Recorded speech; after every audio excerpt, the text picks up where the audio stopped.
Something came in the mail today. Ito. Ano ba to? Galing yata itong Lazada o Shopee. Sige, oh. Para yan dito. Okay? Garnish yan. Ganyan. Okay?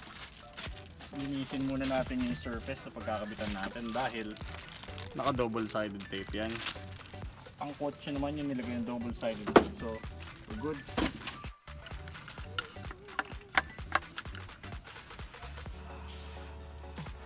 Kailangan lang naman tanggal yung alikabok. Right? Para mas sure sa bonding surface, alcohol. Pero share ko lang, no, huwag kayong mag-alcohol sa sasakyan nyo kung wala naman kayong ididikit dahil it strips off the wax that you put in. O-wax na lang namin to later on. Test fit. Kano nga ba namin nabili to? Ewan ko. Ilalagay ko na lang habang ini-edit. Pasok. May tama lang kasi yung bumper na konti kaya medyo nakaangat, but that should do. Para saan ba yan? Tignan nyo to.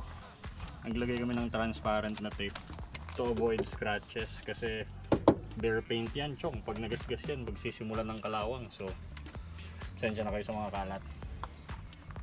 Yun o. Speed it off. Be careful not to touch it kasi mababawasan yung dikit niyan. Based on my experience, ang double-sided tape na talagang madikit, mahirap tanggalan ng backing tulad nito. I assume original naman yung 3M na double-sided tape. Is it worth the money? Pagbili nito, makikita natin in few months.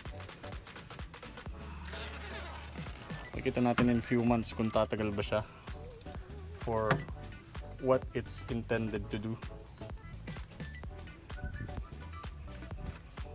Yan. Being careful not to touch the adhesive. Making sure na align tayo dyan.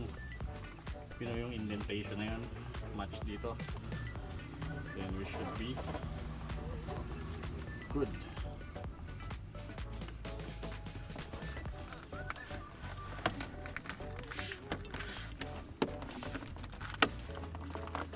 Just work it in.